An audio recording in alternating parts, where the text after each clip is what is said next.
My name's Doctor Michael NKWAM, and I'm a consultant urologist and urology cancer lead at Princess Royal University Hospital as part of King's College Hospital NHS Foundation Trust.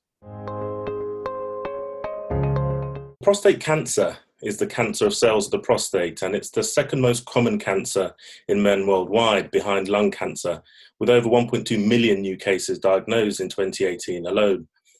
On the whole, it's a slow-growing cancer, but if left untreated, cancerous cells may spread to other areas of the body, such as the bones. However, it's important to know that most men live with prostate cancer rather than die from it. Regarding the symptoms of prostate cancer, often there are no symptoms at all.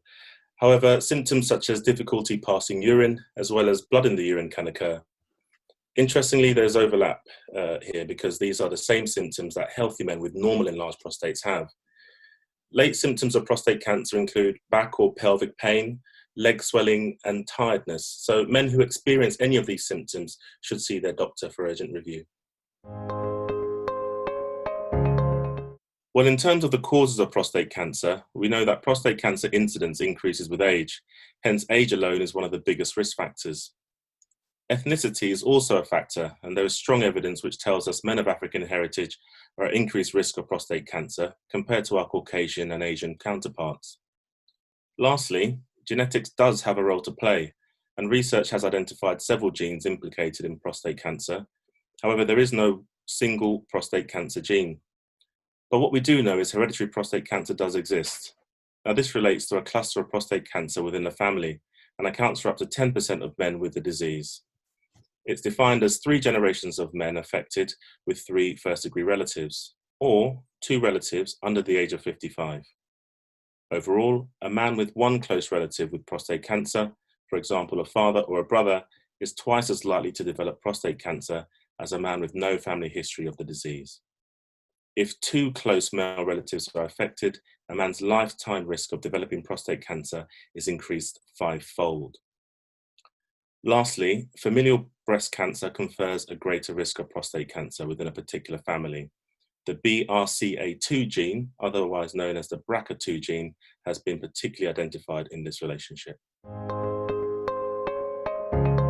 Prostate cancer to be diagnosed, it usually happens following review by your doctor, and the first investigation is PSA blood test. Now, PSA stands for prostate-specific antigen, and it's important to bear in mind that although it is prostate-specific, it's not prostate cancer-specific. Other conditions, such as benign prostatic enlargement, otherwise known as BPH, urinary tract infection, and a sudden inability to pass urine, called acute urinary retention, can all raise a man's PSA, giving falsely high readings. But under normal conditions, the higher the PSA, the more likelihood there is of underlying prostate cancer. Men with elevated PSAs should then be referred to a urologist for further tests, and the mainstay of diagnosis is by way of an MRI scan and prostate biopsy. There is very good evidence to suggest that men should have the MRI scan first before proceeding to biopsy, as this gives a more accurate diagnosis. It also means that if the MRI scan is normal, up to 1 in 4 men can avoid a biopsy altogether.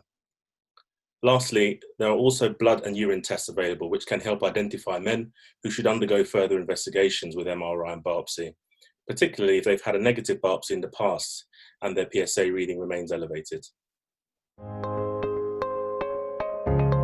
Well, the first thing to say is that not all prostate cancers are the same. The majority of them are of a mild form and do not require treatment. For these men, the urologist regularly examines the prostate and rechecks the PSA level every 4 to 6 months or so. And if there's any significant change, or by patient choice, then the patient can be offered treatment. This type of management is called active surveillance. If the prostate cancer diagnosed is deemed to be more aggressive than this, then treatment with radiotherapy or surgery to remove the prostate is usually recommended. For patients with very advanced disease, the main stage of treatment is hormone treatment, with the addition of chemotherapy if required, and in that situation it's important to consult closely with your uro-oncologist. For those men who are concerned or have any further questions about prostate cancer, or men worried about their symptoms, we recommend that you see your family doctor or urologist for further review.